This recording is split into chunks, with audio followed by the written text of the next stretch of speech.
Minister for his statement, and before the next statement I wish to make a short statement about the sub judice resolution. Mr. Speaker has been advised that there are active legal proceedings in the Court of Appeal in respect of the quashing of convictions of postmasters that relied on evidence from the Post Office Horizon IT system.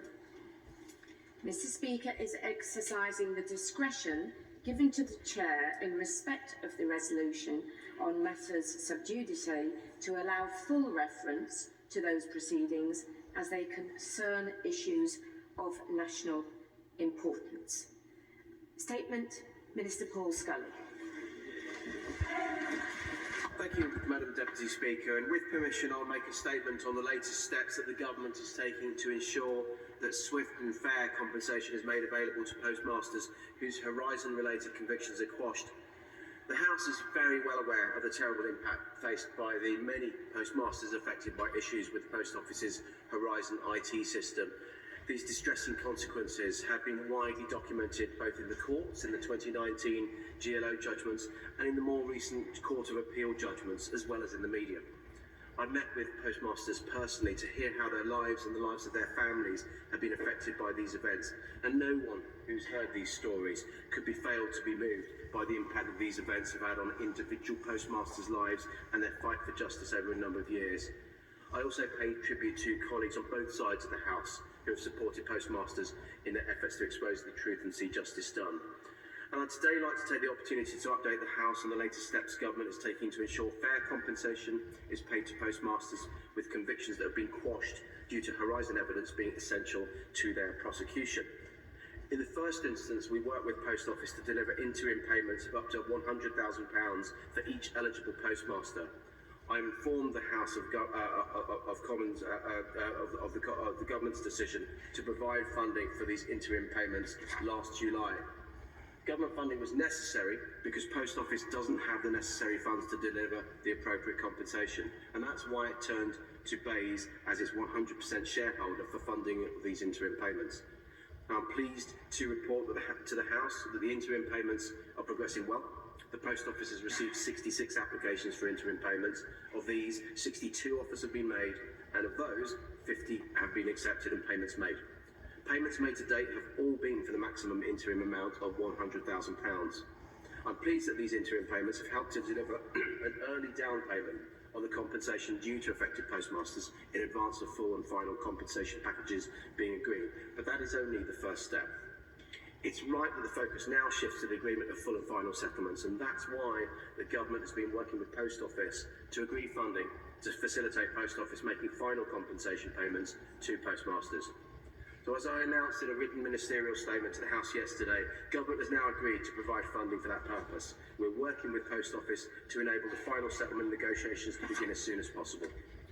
To be clear, Post Office isn't proposing a new compensation scheme to deliver full and final settlements. Post Office are instead proposing to follow a process of alternative dispute resolution in which Post Office will aim to agree an appropriate level of compensation with each postmaster, recognising the individual circumstances of each case.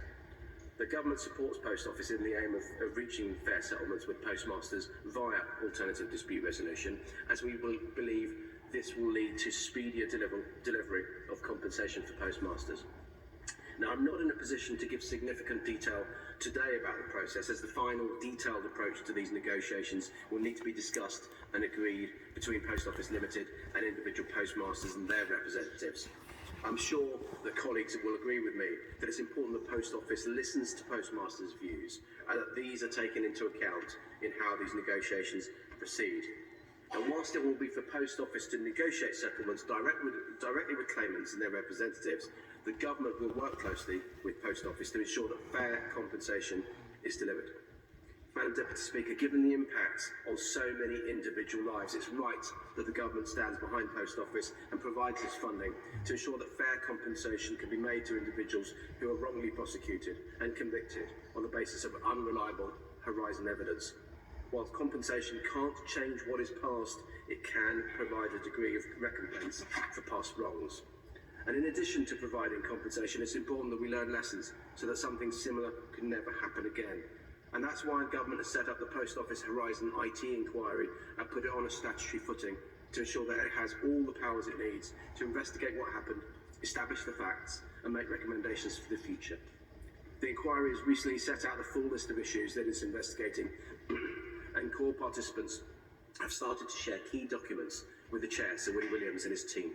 We will cooperate fully with the inquiry to ensure that the facts of what happened are established and lessons learned. I commend the statement to the House. Shadow Secretary of State Jonathan Reynolds. Thank you, Madam Deputy Speaker, and can I thank the Minister for his statement today and providing advance sight of it before he came to the Chamber. Madam Deputy Speaker, I believe we are in unanimous agreement across the House that the Horizon scandal has been a shocking injustice. In fact, I believe it's no exaggeration to say it is one of the greatest scandals of modern times. It's a scandal that has blighted the lives of hundreds of sub-postmasters, but also their families and those who have worked with them. I'd like to join the Minister in paying tribute to those postmasters who have been relentless in their quest for justice, as well as all those in this House, including my honourable friend, the member for Newcastle upon Tyne Central, and in the other place, Lord Arbuthnot, for their work in this area. Given the forensic accountants first went in to discover the truth in 2010, the Minister will appreciate how frustrating it has been for many people to see how protracted this fight for justice has been. Innocent, hard-working people wrongly spending time behind bars is simply unconscionable. But to add insult to injustice, that the Post Office then attempted to cover up their mistakes, to shred documents and then attempt to bury those seeking justice in endless legal battles, there is, frankly, no condemnation strong enough of behaviour like that. So the government are right to make this announcement. But I think we must be clear, Minister, that the government are not paying this compensation out of the goodness of their heart, but quite simply because there is no other choice to take, given the unambiguous position and finding in the Court of Appeal. And whilst we welcome this announcement, I would just like to press the government on some key matters that I think need resolving to ensure all those affected receive the compensation they deserve and that nothing like this can ever happen again.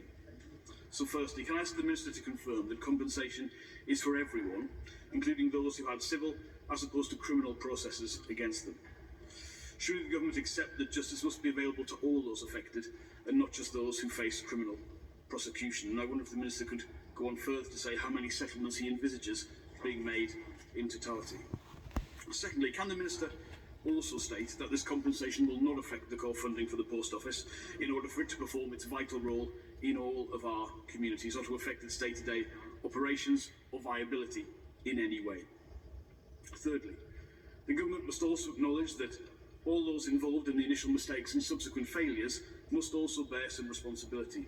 And can he confirm that all of those involved have not been rewarded with top senior jobs elsewhere?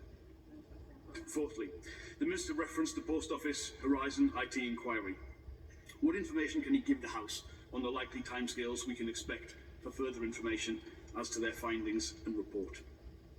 Finally, Madam Deputy Speaker, the shattering reality of this scandal will be felt in families and communities for years to come. The government have made and taken the right step today, but I believe it will only be one of many if we are ever to make amends for this most insidious injustice. Minister. Thank you, Madam Deputy Speaker. And can I welcome the Honourable Gentleman to his place? He's right, we're not making these the funding available for the goodness of our heart. We're making it because it's the right thing to do. I don't think anybody can be found, as well as a government minister, I'm a constituency MP, I'm a human being. You cannot read these cases and listen to these cases without failing to be moved of what's happened over the last 20 years. Now, he's asked a number of questions, and let me just try and go through those. There are a number of schemes available. There's the historic shortfall scheme, which the Post Office wrote to a number of people. They were all made public. And a number of people came forward, more than they thought, about 2,500 people, and that is going through its process at the moment. We make sure that as government we're pushing that forward as quickly as possible. Clearly, also Post Office have written to 640 postmasters who have been had their prosecution that they believe may well have had Horizon as a primary part of that, and we'll see what happens in terms of people coming back from that as well, and we will work through those appeals. The Court of Appeals will work through those, and then we will, Post Office will indeed go through that compensation period process. But in terms of the 555 who pioneered this work as well, I've said in my conversations with them and in correspondence that the settlement was full and final. But I recognise what they've done. I recognise the fact that none of this would have been possible without their work, and I will continue to work with them to see what we can do. But in terms of the core funding that the honourable gentleman talked about, this money is from government. It's from taxpayers. It's separate from the court funding. We have not paid for Post Office's litigation costs, but in terms of compensation, this will not come from core funding. And he asked about the time of the inquiry, and I'd expect Sir Wyn Williams to be giving an update on that as soon as possible. Clearly, we want it to go through as quickly as possible, but we want to make sure it's thorough. There's a lot of documentation, there's a lot of complexity after 2 decades, as he can imagine. Andrew Mitchell. Thank you, Madam Deputy Speaker. I'm grateful to my right honourable friend for his statement today. Will he reflect that the quite extraordinary miscarriage of justice has been made worse by the fact that the Post Office could use public money to overwhelm these honest and decent postmasters and postmistresses, so that their legitimate recompense is all, or at least part of it, is gobbled up by massive legal fees? Can I say that on behalf of the government, the Minister will want to reflect on why it has taken so long for the government to acknowledge and accept what both sides of the House have been calling for years and years and years. None more so than our former Right Honourable friend, now the noble Lord Arbuthnot. And can you just say a little bit more about what is going to be done to hold to account those who so shamefully led the Post Office and so grievously let down the honest men and women who work for them?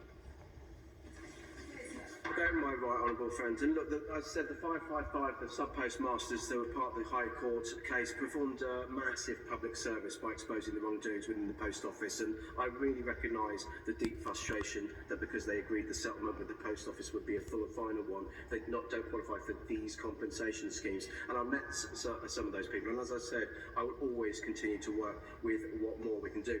In terms of the people that are that may be found liable for this, I think it's really important that Sir Wyn Williams does his work as an independent inquiry. I may have my own views, but it's not right for me from this place to be directing him one way, shape or form, but I'm hoping that he will get his work done quickly and as thoroughly as possible.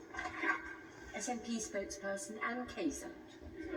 Thank you, Madam Deputy Speaker, and I thank the Minister for advance sight of his notice, of his statement.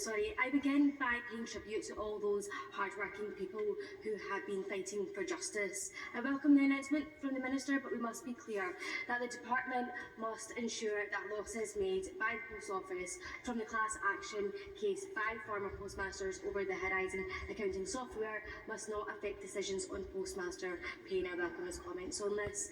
The Horizon case, Madam Deputy Speaker, has spanned decades under consecutive Labour, Liberal and Tory ministers and is a stain on the Post Office. Given the issue of postmaster remunerations, with postmasters on less than minimum wage at times, repayments to postmasters after benefiting its shareholders must not hurt the postmasters themselves.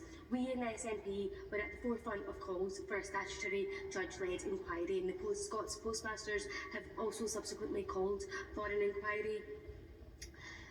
The Post Office attempted to appeal their loss in the first place, in the first trial, which covered the contractual relationship between the Post Office and sub-postmasters, and Judge Fraser found that there was a culture of secrecy and confidentiality generally in the Post Office, but particularly around the Horizon accounting and retail system, which sub-postmasters used to run branches. And Madam Deputy Speaker, this has been a scandal widely reported for over a decade. It's hard to understand how this was allowed to continue for so long, how the Post Office justified refusing to give information on those they were prosecuting in disclosure for fear that it would help the defence in a company entirely held by the BEIS Secretary. So I ask, what steps have ministers from this administration or previous administration taken to question the continuing of these prosecutions, and what support will be given to those who continue this campaign? And Madam Deputy Speaker, literally hundreds of postmasters running their local community businesses have been affected by this scandal. Many have lost their businesses. There must be full compensation, but can the Minister assure this House that the costs of this will be paid entirely by the UK Government, so this is not used as another excuse to make cuts impacting postmasters who have had to deal with this for years? And lastly, can the Minister confirm all those responsible for the multitude of failings will be held to account? I don't know, Honourable Lady, and I think the first and third actually of our questions actually will be dealt with, and I fully expect them to be dealt with the statutory inquiry led by Sir Wyn Williams. It's really important that he has the space rather than me breathing down his neck to look at this independently, objectively, but I think what we can agree on is the fact that this is a scandal. This does need to be righted, and it must never happen again. In terms of the costs, as I say, the point of this statement, the point of my previous statement about interim payments is those compensation schemes will be, the government will be supporting that financially, because it's so important that the Post Office has a real future in its social value, and it'll only have a future though if we sort out the past. Lucy Allen. Speaker, and I'd like to thank the Minister for his statement today, and also for the work that he has done in getting to this stage. I'd particularly also like to thank the Prime Minister, who's been engaged in this as well. Now, the people who orchestrated this miscarriage of justice have paid no price, and the series of ministers who came to this place, who read out their script, looked the other way and didn't ask any questions, they too contributed to the suffering, and we should all acknowledge that, and I do not include the Minister in that category. The 555 sub-postmasters who so bravely took on the Post Office through the group litigation paid for the Justice Fraser judgment. Surely they should be allowed to be compensated on an equal footing, because it is they who exposed the wrongdoing, and we should be thanking them and ensuring that they are compensated equally. Does the Minister agree? What I've said is that everybody that's been wronged by this should have full and fair justice and full and fair compensation, and I absolutely acknowledge the role of the 555 in pioneering to get us to this position, and I will continue to work to see what more we can do to work with those 555 to ensure that they are fully included in what I've just said about justice and compensation. Kevin Jones. Thank you. Can I first of all thank my honourable friendly member for Stillbridge and Hyde for wiping me out of the campaign, or not recognising my contribution to the campaign over the last few years. But can I say that I first got involved in this campaign 10 years ago. My constituent Tom Brown was accused of stealing £84,000. He paid that back. Then the Post Office, after 2 years, dropped the case, having bankrupted the individual. He was one of the 555. And without them, and the discovery that went along, the deceit, the cover-up and the damn right lies would not have been exposed. He will now only get £20,000. Now, I know the Minister has actually moved this on more than a lot of his predecessors, but these people now need access to that justice, because the only reason why they settled was because the Post Office used £100 million of public money to actually force them to negotiating table. Now, they cannot be left high and dry, Minister. They were the people that actually got to the truth around this. They need fully compensated, even if they just get back what they paid back. In terms of Tom's case, £84,000 the Post Office have, which was never missing, but it's still in their coffers. Can I recognise the right honourable gentleman's work in over the last 10 years and the conversations that we've had on this, and can I just let him know as well, I very much hear exactly what he's saying. I totally empathise with what he's saying, and I will continue to work to that end. Sir John Redwood. I'm very grateful to the Minister for changing the policy. I've been a long-standing critic of past governments and ministers for not telling the Post Office to apologise and pay up. And I'd just like to encourage him today to make sure the Post Office apologise properly, pay up quickly and generously. I thank the right honourable gentleman. He's absolutely right. This is why we will make sure that all of the compensation schemes that we are leading into the Post Office to make sure that they deliver them quickly and equitably so that we can get this sorted out.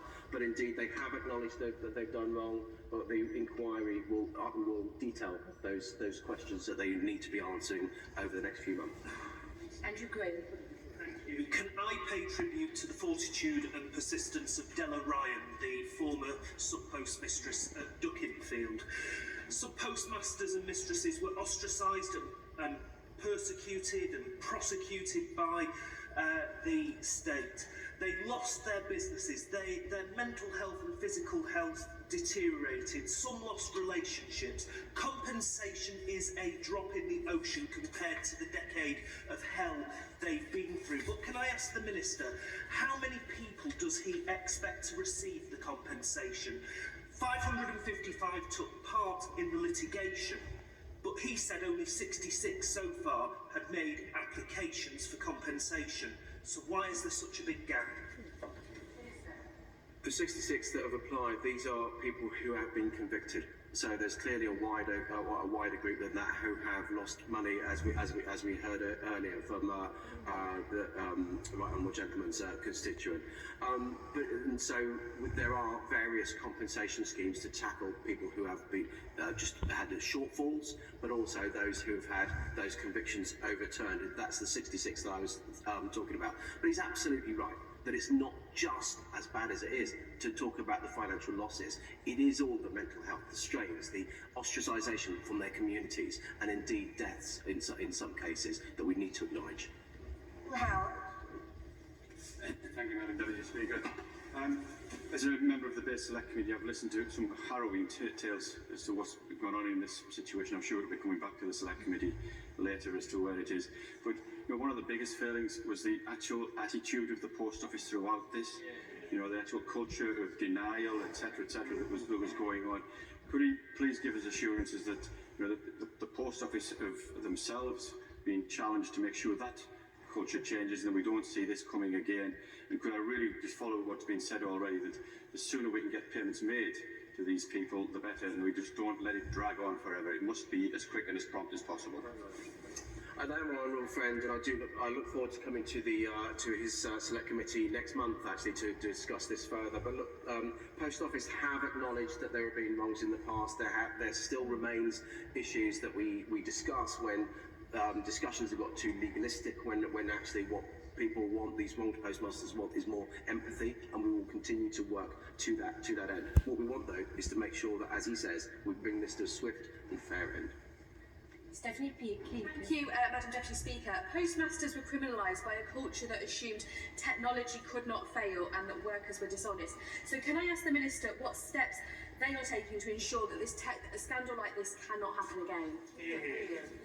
I think again these are questions that have been answered not just in the original Justice Fraser report when he talked about the technology, he talked about the Horizon software, but Sir Wyn Williams also has technical advisors around him in his independent inquiry to give him advice on the recommendations that he may want to make. But we will indeed make sure that the software, which has been improved, there have been iterations since the last of the prosecutions, continues to improve, and indeed I would expect it at some point to be replaced.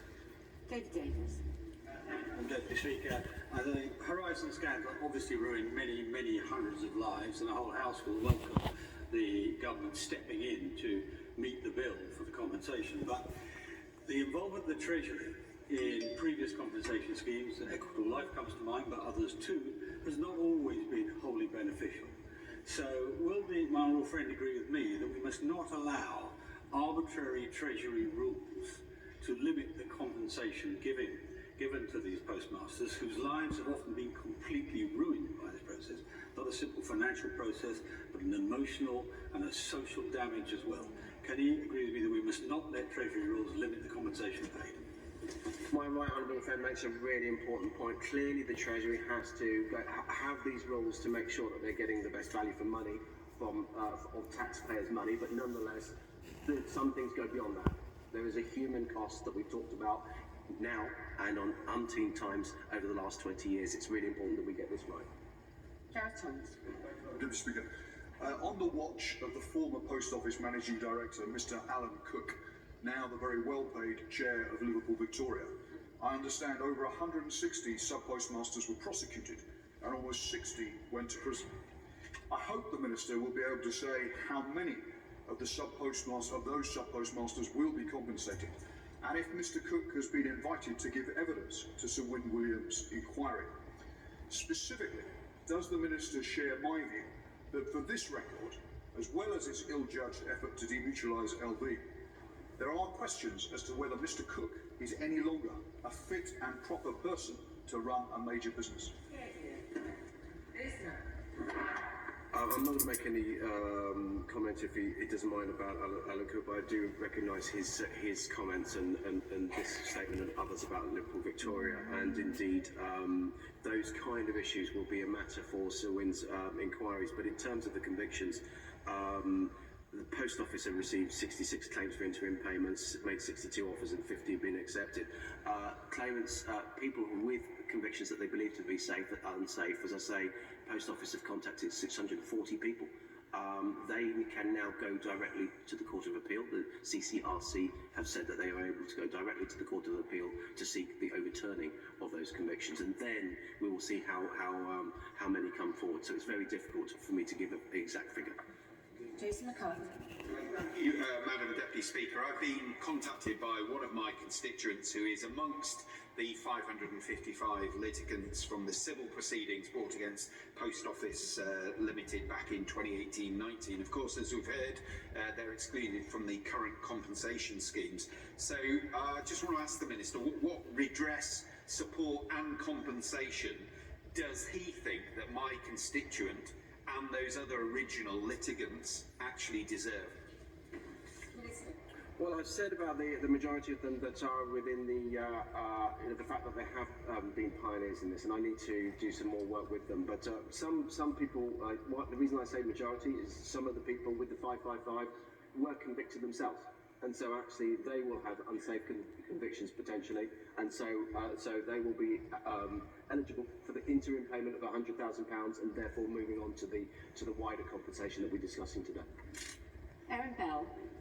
Madam Deputy Speaker, the Horizon scandal is one of the worst scandals we've seen, and particularly the lessons that we need to learn about treating IT evidence as evidence are ones for government widely, more than just the Post Office. So I welcome the statement and the approval of funds he's put in place today. Does he agree the Post Office must now bring about significant cultural and organisational changes within their organisation to repair the relationship with postmasters and make sure this sort of situation can never be repeated? Yes, and I appreciate his words, and yes, absolutely, they are. To be frank, Nick Reed, the Chief Executive, has come a long way to give, as I say, the Post Office that future by resetting the relationship with postmasters, sub-postmasters. There's clearly more to do, but we will best suit give that future to sub-postmasters, the confidence and trust that they need by righting the wrongs of the past. Thank you, Madam Deputy Speaker. In the 2019 Select Committee evidence session, we heard from postmasters affected by the Horizon debacle and heard harrowing accounts of small family enterprises, often husband and wife, working through the night, going through the books to find losses that didn't exist because the computer system didn't work. So I welcome the compensation interim payments that the Minister has announced today, but could I ask him a bit more about the government role? Because in their response to the committee report, the government acknowledged the government's own responsibility, and I quote, to have visibility of and challenge Post Office Limited's major operational and strategic decisions to ensure the sustainability of the network is maintained and that good corporate governance and financial stewardship practices are upheld. On that basis, does he believe that government really should have got a grasp of this perhaps earlier, acted more decisively, and what improvements are taking place to make certain that postmasters are never placed in this position again? Well, I would say that first of all, I believe that we do now have a robust monitoring, not just of the compensation schemes, but of the future of the relationship with the Post Office and postmasters. But look, that's exactly what Sir Win Williams' inquiry is there to find out, not just about Post Office, but about government's role in this. If we have been short of expectations, then I will certainly expect to put my hands up and say we got it wrong. Last question, Duncan Bacon. Madam Deputy Speaker, as a former postmaster, and I think probably the only one that's in this House, I really welcome this statement, and I think it ought to be placed on the record that the Minister has done more than anyone else in his place to doggedly pursue this, and many, many people out there affected will be very grateful for this news. Can I just touch on two aspects? Firstly, referring to the £100,000 which will be paid, or has been paid, to those who've had their convictions quashed, will there be a cap on the amount that will be paid out as compensation? And can he give any other further reassurance on just when the full and final settlements will be made in due course? In terms, I appreciate his words, his kind words, and in terms of the £100,000 has gone out as interim. In terms of the full and final compensation, no, they won't be capped, but they will be worked on an individual basis, and that because everybody is an individual. We've heard so many different examples of that, but in terms of the people within the different types of compensation schemes, we want to get this done as quickly as possible. The historical shortfall scheme, I would hope and expect to be done by the end of next year. But can I just say that I will continue to work with everybody on this because it's so important that we do. I know everybody wants this sorted out tomorrow.